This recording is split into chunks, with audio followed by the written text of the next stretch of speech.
Good morning. For any newcomers again, my name is Captain Joe Qualters with the Bloomington Police Department. It's Qualters. Again, we very much appreciate you coming to here on a daily basis in an effort to keep the information out there about our continued search for Lauren. First thing that we're going to talk about today, and I think some of you became aware of it and or reported on it, is that yesterday we did do a flyover various areas with a helicopter.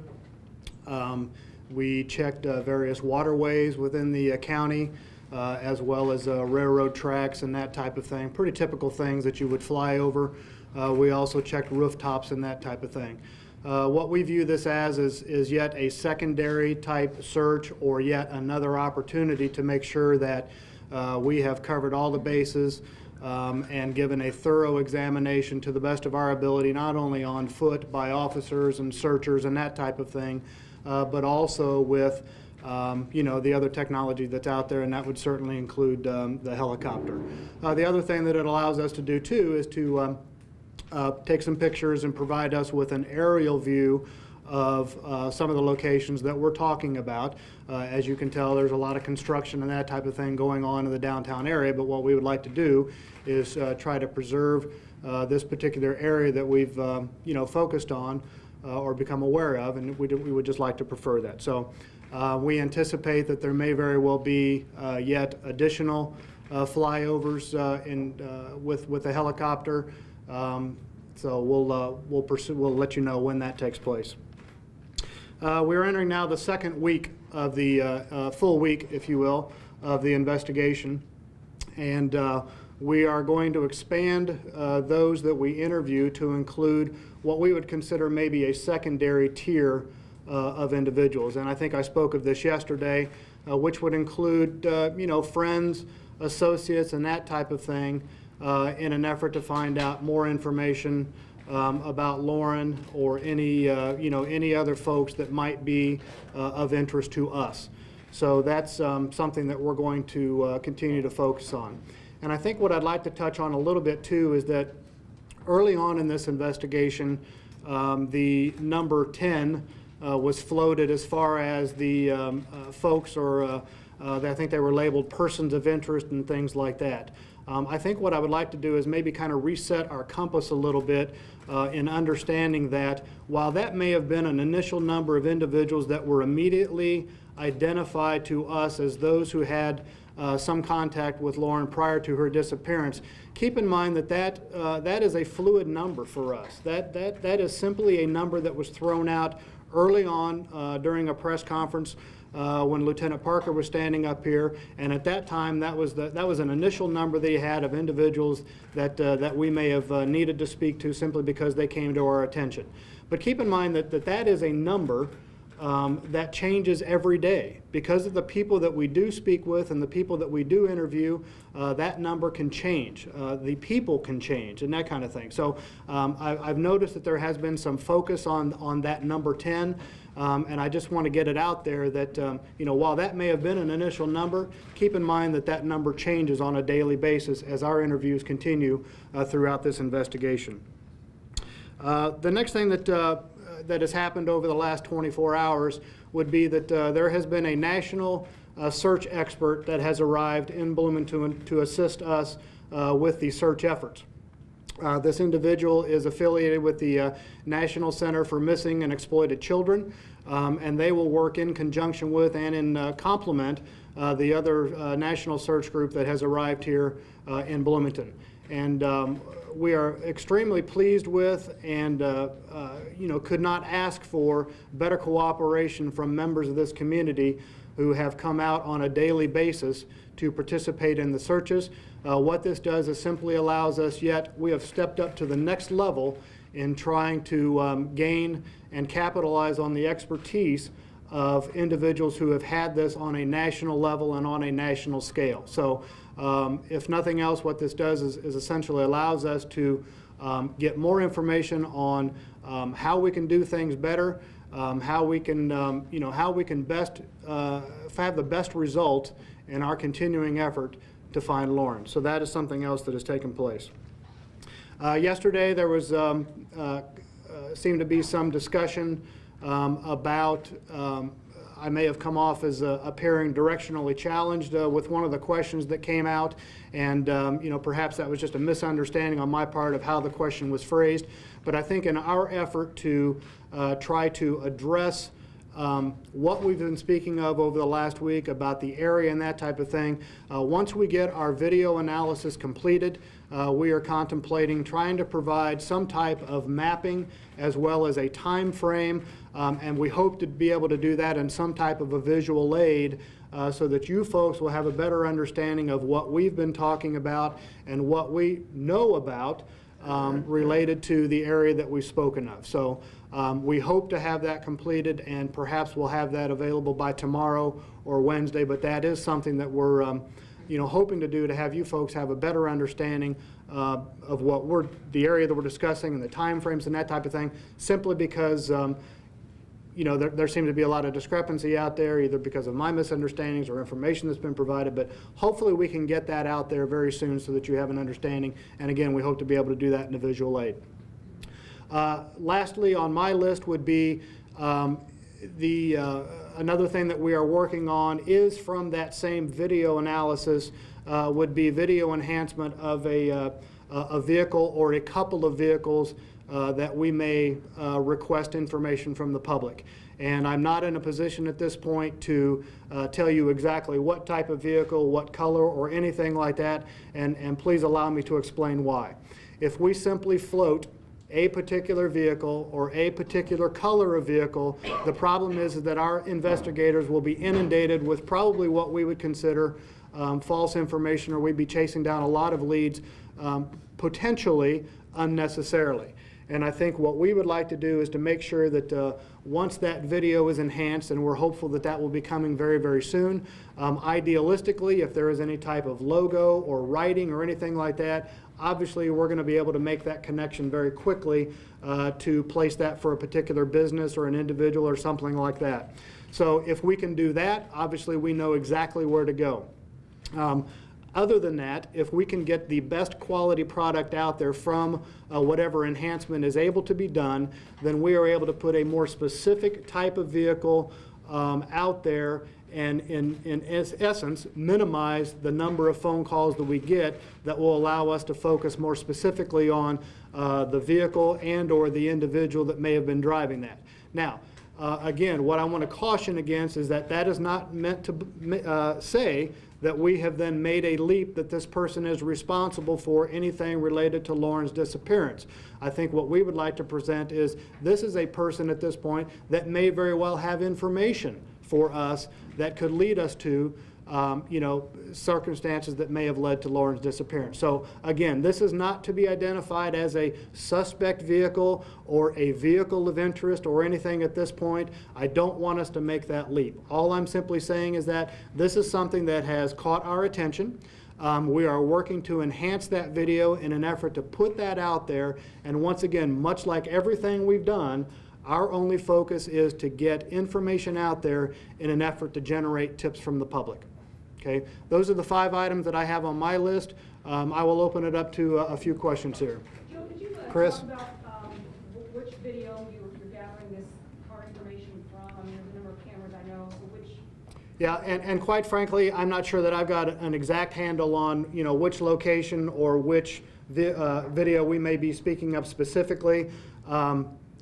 But I know it's from that area, say between you know, 10th and 11th Street. But again, I'm not sure that I can say, you know, which thoroughfare with any accuracy at this point that we're talking of. All I know is that there is a vehicle that has come to our attention, and that is something that we're going to try to get enhanced in an effort to see if perhaps that person can be identified, and maybe they have information that could be helpful for us. Joe, this is 1 or 2? I'm sorry, Mike? This is day 10, I believe. How long does the search continue before you guys decide to pull back, scale back? Have you scaled back at all? There's a lot of energy out there, and we're going to certainly continue to capitalize on that energy. And that's not only of people within the community, but obviously now that we've reached out on a national level, we also know that that national level can bring resources to us that could be of value to us. And always the determination that needs to be made is how can those resources best be utilized. We've said all along, you simply can't bring a group in here and say, go do what you do. What we need to do is try to create a little bit more focus so that we're utilizing those resources to the best of our ability.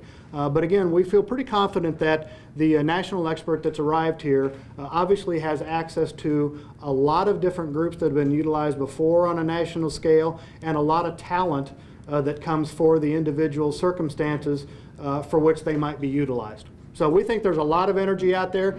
Again, we very much appreciate the energy and cooperation from the part of the public, and you know, we're very encouraged by all of that, and we think it'll continue. Who is the national expert? An individual by the name of Lee Manning. What about the vehicle specifically stands out? Can you say where it was, what it was doing, that sort of thing? Are we talking one or two vehicles? We're talking potentially two, but that's part of the enhancement aspect, and that is that we need to make sure, you know, are we talking about one or are we talking about two? And I think what really comes to our attention is that, you know, if in fact it's the same vehicle, obviously we're curious. You know, did that individual drive around the block because perhaps they saw something? Did that individual drive around the block because perhaps they were responsible for something? We don't know. But again, I think what comes to our attention is the fact that primarily the time frame. I mean, this is, it's not a heavily traveled street at that particular time of morning. And so that's what kind of has brought it to our attention. And again, we're hoping to get that information out there. Well, one at a time, please. Sorry, I can't. I'm hearing rumors. I'm from community radio here in Bloomington, Indiana. And I've heard two different sets of rumors, and I don't mean any offense or to be insensitive at all with the question, but that Lauren may have overdosed on cocaine, and the people that she was with have freaked out and got rid of the body. Have you heard any or been investigating anything along the lines that deal with cocaine? Well, what I can say is that there is a lot of information coming into the department, and we've kind of talked all along about how we're not going to, you know, lay out exactly what information we have. Have we heard information along those lines? Absolutely. We've also heard a lot of other types of information, and all I can say about the tips that are coming in or the information that is coming in is that it will be evaluated on its merit under the totality of the circumstances. And that is that we are not going to focus on one aspect of information that we get in until that information can be corroborated. But at this point, much like I've said all weekend, is that we are very much in the information gathering stage. Is that information that has come in? Absolutely, just like other pieces of information, but we will continue to evaluate that as it relates to other information we get in. So the possibility of that has not been ruled out? Oh, I don't know that there's been any possibility that's been ruled out at this point. And I think that we would be remiss in our responsibilities if we did so. You know, it's absolutely critical that you keep an open mind as you go through an investigation. And if you focus on one aspect of it, then you may miss completely another avenue that is being ignored that you probably should have pursued. So it's absolutely critical for us to remain open-minded about what information we get in, how we treat that information, and how we pursue it. Captain, One more. Captain, are you concerned at all, we're going into week 2, that this case might go cold? I know you were very optimistic, but it doesn't seem like you guys have any tangible leads at this point. Well, again, I mean, I don't know that I've spoken about the number of leads that have come in. I spoke yesterday about the number of leads that came in related to America's Most Wanted. I think I talked about somewhere between 30 and 40. Unfortunately, I was tied up for the morning and was not able to get kind of an accurate count, if you would, as to how many have continued to come in. But I can tell you that there is no shortage of information coming in. And our task is to prioritize that information and determine which needs to get our quickest attention and pursued. And you know, obviously part of that too would be to try to determine what information is irrelevant.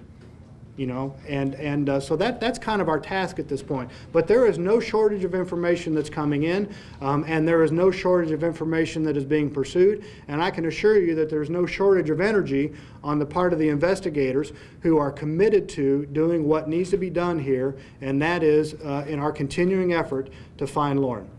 Thank you. Captain? Mr. Spierer? You know, despite the fact that we're now in the second week in our search for Lauren, to the contrary, with regard to the question that was just asked, We continue to have a significant amount of support and energy, and we are very much focused on finding Lauren. I know that we're obviously not giving up hope. We feel as strong today in our pursuit to find her as we did a week ago. And for those of you who are parents out there, of course, you'll understand exactly how we feel. You'll understand our determination. I don't know that I've said it before, but thank you to the press for being here. It's your efforts and the exposure that you're giving us that helps us reach out to whoever is out there that took Lauren. And by being up here today and doing other things with the media, we're just hoping that that person sees us, hears us, and can come forward to help us get our daughter. The people of Bloomington, the national support that we're getting from family, friends, volunteers, people from all over the country, it's quite a testament to the human spirit, and we feed off of that. Every day we get up energized, knowing that our only task for the day is a simple one, to find my daughter. So once we get through, the day's searching, we sort of plan for the next day. So, that being said, we've got a task today. We know what we have to do, and we're going to continue the search for Lauren. We have a website set up. It's been up since the beginning. It's findlauren.com. That's a site that you can go to get updates about Lauren, get information about the specific volunteer efforts that are out there, and just learn about any way that you can to provide anonymous tips and information to help the police find my daughter. The volunteer searches continue from Smallwood. We are now having 2 searches per day. The first one starts at 11 a.m. and the second one starts at 5:30 p.m. We encourage anyone that can give of their time to please come out with these searches. It's important to understand that although we have searched the greater Bloomington area, the search efforts will continue in the greater Bloomington area. There are some areas that have not been covered, and there are some areas that they want to have coverage again. So we ask that if you can give any time to help with the search, to please come down to Smallwood at 11 a.m. or 5:30 p.m. If you need to get there earlier, either to sign up or because it doesn't work with your schedule to start at 11 or 5:30, please go down there and someone will give you an assignment and help you get out there. I do want to reiterate something that was said earlier. We want everybody to search safely, so come down with sneakers or pants or something that will help you be safe in your search, and don't go off on your own in difficult terrain trying to find Lauren. There are national search groups, including Lee Manning's group. There are other groups out here, very sophisticated, well-respected groups that are helping with the search for Lauren. Of course, we welcome their being here, and we're hopeful that they can help us bring this to a close quickly. I've said this before, anything small could be big. Speak up and help us find Lauren. So I thank you all for your time. Charlene did want to say something today, so I'll let her speak. Thank you. I just want to say again to everybody in the media to thank you so much for being here. It's tremendous help. And to you and to anybody watching these broadcasts or reading a newspaper article, or I hope and pray that you are never on this side of the camera. So thank you. That's number one. Number two, I would say to anybody that has information about Lauren, what are you waiting for? What are you waiting for? yeah, maybe it's about your self-preservation. My husband has said that, and other people have said that. In my logical mind, I know that that's correct, and I know that everybody is out there trying to protect themselves. And you know, there's complete anonymity. What are you waiting for? What you know might help us. It might be the key today that's going to make the difference.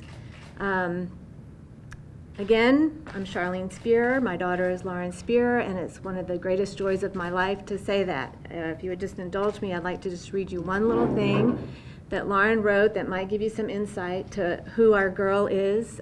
She went on a trip in March. It's an alternative spring break program rather than going on, you know, a different trip to like a great place, a resort, to have a great time. And in the ending of one of her little emails to us was, I'm soaking up everything and living up every single second. I'm so thankful for this trip. It's life-changing. I miss and love you both. We'll try calling you again soon. So, Lauren, I love you. Your dad loves you. We all love you. And you are changing lives here in Bloomington and across this country. Your spirit is with us, and we're here for you for forever and ever and ever, and we're never going to stop, and we're never going to quit. So just know that in your heart of hearts, we're here, and we love you. So thank you all. Thank you. Captain, do we have a couple more questions? Sorry. There's one very